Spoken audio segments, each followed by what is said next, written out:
কেমন আছো তোমরা সবাই? আমার চ্যানেলে তোমাদের সবাইকে আরও একবার স্বাগত। তো বেশ কয়েকদিন হলো যে আমি আমার ভিডিওতে তোমাদেরকে দেখাইনি যে আমি যোগা করছি। আজকের ভিডিওতে তোমাদেরকে দেখালাম যে আমি যোগা করছি। আমি সকালে ঘুম থেকে উঠেই যোগা করি। দেন আমি জল বলো বা চা বিস্কুট বলো এগুলো খেয়ে থাকি। যোগাটা যদি আরও সকাল সকাল করা যেত তাহলে বেনিফিটটা আরও পাওয়া যেত, কিন্তু ওই যে অভ্যেসটা আমার খারাপ হয়ে গিয়েছে। সকাল সকাল একদমই উঠতে পারি না, প্রায় 7:30 8টা বেজে যায় ঘুম থেকে উঠতে আমার। আগে যখন পড়ার মধ্যে ছিলাম তখন সকাল সকাল উঠে পড়তাম। সকাল সকাল বলতে তখনও খুব একটা সকাল সকালে উঠতাম না, কিন্তু তাও 6:30 7টা করে উঠে পড়তাম। কিন্তু এখন তো পড়ার মধ্যে নেই, তাই জন্য হ্যাবিটটা একদমই খারাপ হয়ে গিয়েছে। যাই হোক, তো আমি যোগা করার পর চা খেয়ে নিয়েছিলাম।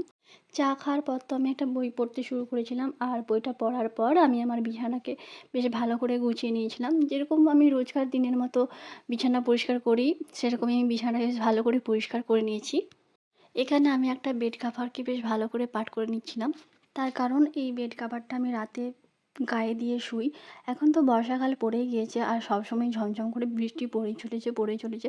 সবসময় বৃষ্টি পড়লেও না একটা ঘরের ভেতর না একটা গরম ভাব থাকে। একেবারে ফ্যান অফ করে শোয়া যায় না, ফ্যানটাকে চালিয়ে রাখতেই হয়। আর রাতের দিকে না বেশ ঠান্ডা ঠান্ডা লাগে, তাই জন্য আমি এই বেড কাভারটা গায়ে দিয়ে শুই।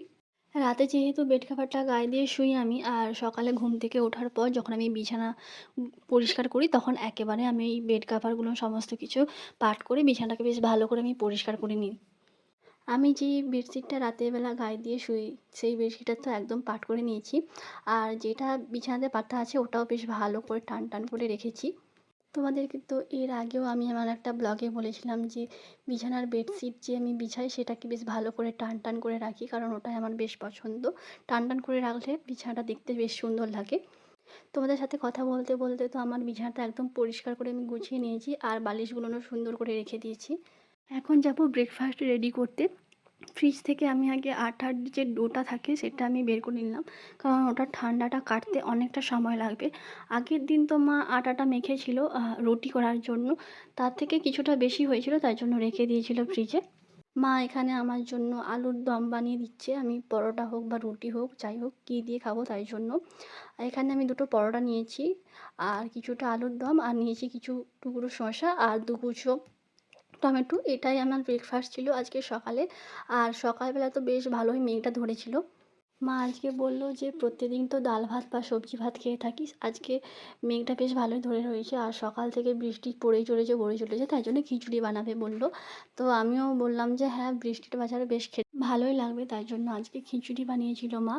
তাই জন্য আজকে খিচুড়ি ছিল লাঞ্চে, আর ছিল ছোট ছোট আলু ভাজা, আর দু টুকরো পাঁপড় ছিল। আর এই যে পটলের সবজিটা দেখছো এটা হচ্ছে আমার কাকিমা বানিয়েছে, আমাকে একটু দিয়েছিল।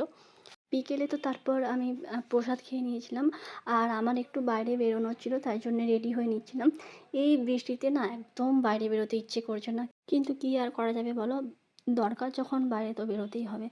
তারপর তো মা সন্ধেবেলা চাউমিন বানিয়ে দিচ্ছিল, তো সেটাই খাচ্ছিলাম। আর রাতের ডিনারটা ভেজা ভাত আর এর সাথে গরম গরম আলুর বড়া দিয়ে সারলাম। তোমাদের কেমন লাগলো অবশ্যই কমেন্ট করে জানিও। টাটা।